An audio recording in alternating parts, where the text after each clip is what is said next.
João. You're the latest addition to the project, and somehow a fun way I started this interviews process with you, which is, I think like what you do in the project is character development. So it's what adds character to the game. So I really want to ask you a couple of questions and have more people get to know you, because I think it's worth showing what you do. So let's start. Thank you. What gets you excited about this project? I think the first time I saw a video you guys shared, it was a moment of nostalgia of games I used to play as a kid, like Crash Team Racing, like playing with my brother, and I had a worry, and it gave me the same feeling seeing some of the gameplay on Splash&Dash, and I just had to somehow be part of it, like contribute somehow. So yeah, that was, I think, the main point or the main feeling I had when I first saw Splash&Dash. For us, it's kind of weird because you work on a project and it's your baby, so you see a lot of value in it, but at the same time, you have a hard time believing when others do the same and see value in it. So at the time where you joined, do you remember, like, were a lot of people testing the game at the time?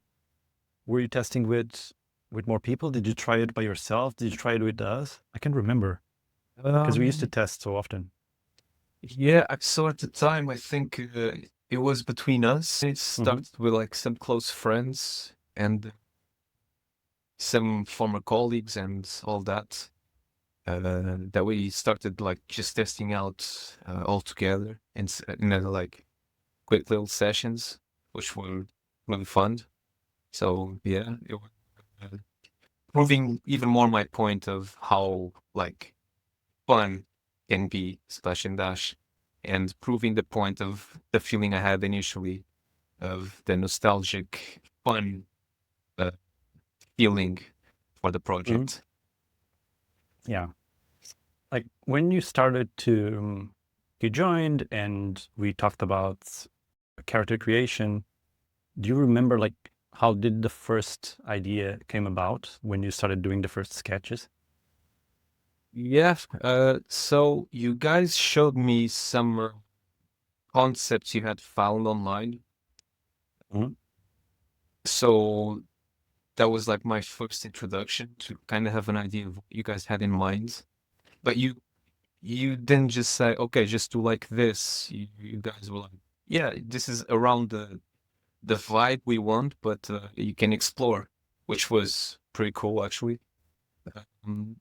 And I picked up on those concepts and just made it our own designs in a way, simplifying things given the time that we have is not like for the goal we have, it's not a lot. So I kind of had to think in terms of time and practicality. So yeah, no, but I immediately liked the style you guys wanted to go for. Like I can definitely feel we wrote about the style before we had anything of it. Like we wrote about having a style that's Saturday morning cartoon, in the sense of it's fun, it's late 90s, early 2000s, Nickelodeon, Cartoon Network. Let's do something like this. And now we can see it as an influence in your work. Do you have any big influences that other artists or programs that came about and like you can see it in this project? Yeah, so one of them I already mentioned, which is Crash Team Racing. It was one of the main points. The other is, of course, Mario Kart, like the whole casts of character, like their whole character design, so iconic. So it's always a good decision to just study those characters and see what you can take from them and make it your own. Sonic as well, same thing. So the Sonic cast, it's another iconic character design work done, which you can take a lot from. And since we didn't just wanted to go for a cutesy sort of vibe, we wanted roundish cute, but with some edge to it. I think those realms of Sonic, Mario, and Crash offered a bit of that, and it was just like picking up some elements and cobble up something together to have our own thing. So I'd say those were the main influences for the characters. Yeah, I definitely can see some of that in it. Like, how about like redesigning? Were we, because I feel like I'm always very opinionated about things that go into the project. Have you ever had to redesign something, not from scratch, but did you had to change something that you really thought it was needed in the project? I think initially, I think that the main detail that I had to redesign, it was when the first character. This was something I wanted to establish in the beginning. It was already establishing like what do we want for the style and all that in the beginning, so I don't have to redo a lot of work by the time I have 4 or 5 or many characters. And it was the skull versus the masked look, meaning that Yeah. in the beginning, the main character, so our main character is Honto, and I had made him basically with the skull kind of coming out of the aura, like the plasma around its head. Mhm. And we were trying out how it looked like, and we went with basically the original idea from your game jam, which was basically the skull completely inside the plasma. It wasn't much of a huge change. It was more of little tweaks along the way to develop the first Mhm. character, establishing, for example, the sharp edges on certain details or leaving them soft. But I'd say the main one was deciding if it would be a skull or if it would be a mask, which by consequence, because of that decision, I managed to kind of create like a group, let's say, of characters that is based only on masks. So that actually was a good decision in the end to make the push basically the skull Yeah. completely inside the plasma. And that's actually quite interesting because I wanted to ask you, like, how do you balance your personal taste with the kind of art that the project needs? I know you're a character artist, but not necessarily round edges and stylized character artist. How does that work for you? I like to think that I have an adaptable taste, meaning that Mhm. I don't have much of an issue to adapt to what is needed. Like giving an example, my own portfolio has, I don't think it has anything to do with the style I'm currently doing for Splash&Dash. It's usually super serious stuff, like more realistic. But the thing is that I've never had any issues with doing other art styles. It's just I don't know. It's just what I think to myself. In this case, what was needed was more cartoonish, and I mean, like I said, I love Sonic. I love Mario Kart. I love Crash Bandicoot. So I had no issues whatsoever in coming up with a style like that for Splash Mhm. and Dash. And you had like because at the beginning we said they're ghosts, they're kind of punk rockish, and they have a skull. That's it. Like, did you have any problems of just like having complete ownership over the direction? Because at some point we started getting a character that was clearly influenced for Akira and like the leather jacket and the logos on the back. and all the little spikes. Did you had challenges because we gave you such an open, like a white canvas of a project, or is this how Uh, you like to work? I kind of like it because it's like starting with lots of pieces and trying to figure out how it's going to look like in the end in a way that everyone will like it. Hmm. I used to joke, well, with myself basically. Sounds a bit weird, but when designing a character, first it's my partner that needs to like it. Hmm. Then it's Okay. you guys that need to like it. If one stage does not like it, I cannot move forward. But For example, my partner doesn't that's like the character, I will have to look at it again. If you guys don't like it, I will have to look at it mhm. again and see what I can do basically. Because yeah, I think it's another thing that I noticed when you guys presented the project officially to me. It Mhm. was the you presented it as if it was a baby for you guys, like your own child that you were taking care of. And I immediately saw the importance of the project itself for you guys. So I wanted to be sure that, okay, I'm going to treat it carefully and with as much attention as possible so that you guys like it. Because if you guys like it, then it can go out. And if you're happy with it, it can go out into the world, let's say. Because if not, um, I'm gonna still be working on it, basically. But yeah, Yeah. I did like the fact that you guys just gave me that liberty and freedom, giving Mhm. the keywords for the style, basically. 'Cause I think it made sense for us in terms of expression. We were all used to working on our personal projects by ourselves, and suddenly we find ourselves with a project that has a lot of potential. So we say, let's continue, let's form a little team and start doing it. And the more time you invest into it, the more connected you become and more hopeful you become in its future.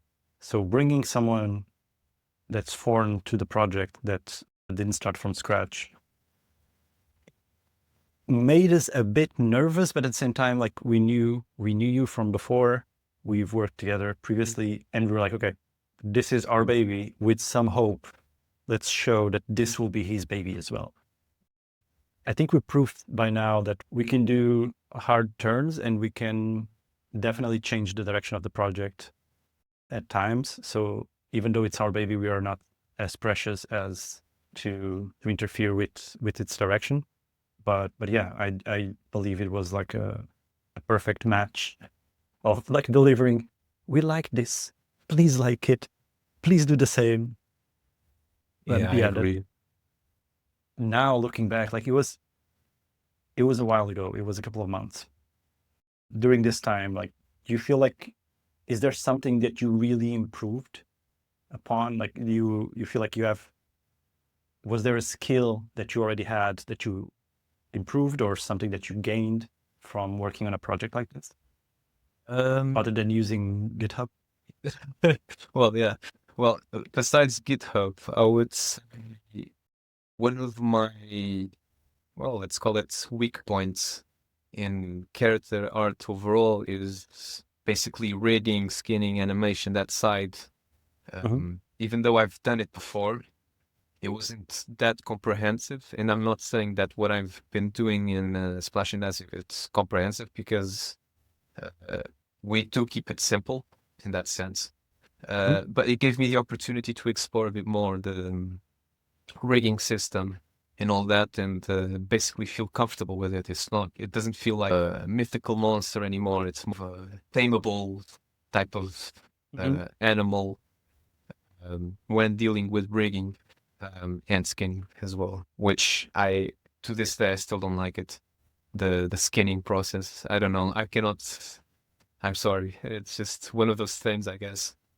Yeah, But yeah, I do like the animation part. So it's, that's a good find. yeah, good balance. One of the things that we have to say is that I was really surprised when you started creating a character that it wasn't, there was a lot of work that you've done for yourself in terms of reference gathering and world building and character creating as backstory and lore that we didn't expect to get, and when we did, and we're so happy with it. Like even recently you did a post and I was reading the lore about a character, and it's a character that I know quite well because we have it in the game, but I haven't read the lore completely, and I was like, oh, this is cool. So it's exciting for us to see the game grow and to see more of each character gaining personality, having a backstory, having almost factions that are creating inside the game. So it's really cool that you're able to create with such depth as not just a 3D model that then gets animated. Like you're doing everything, including the the conceptual work, which is cool. Okay, let's see. Like one of the questions that I have here is like, what advice would you give at yourself at the start of this project if you had to go back? Now you're a couple of months in. Yeah.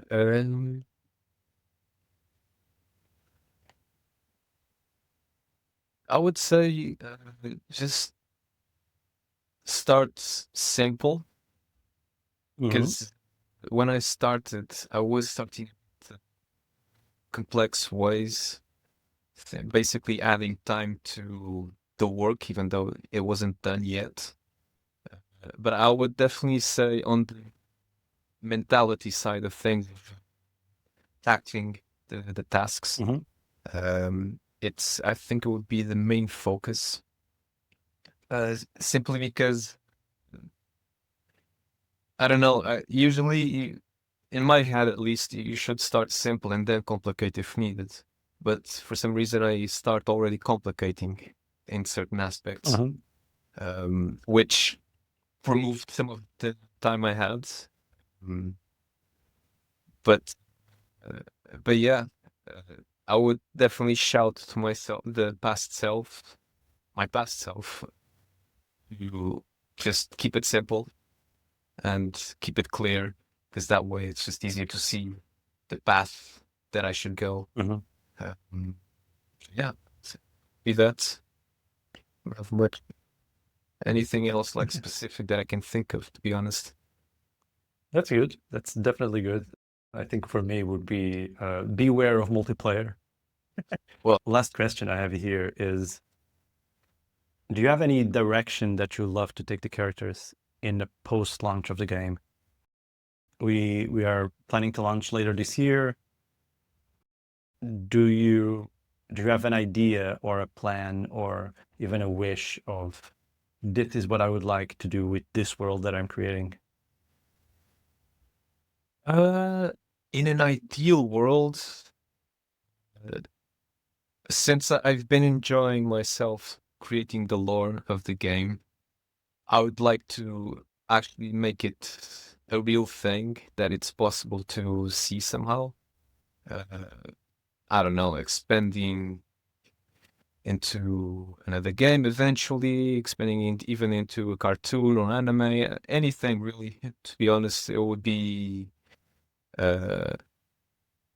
basically seeing the characters and the world that we're creating in a more clear way with more context behind.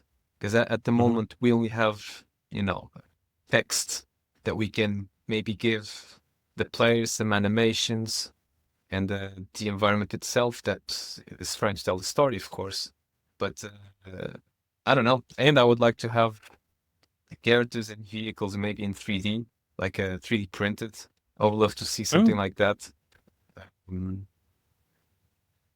Just have I like a would love to see collection. vinyl toys.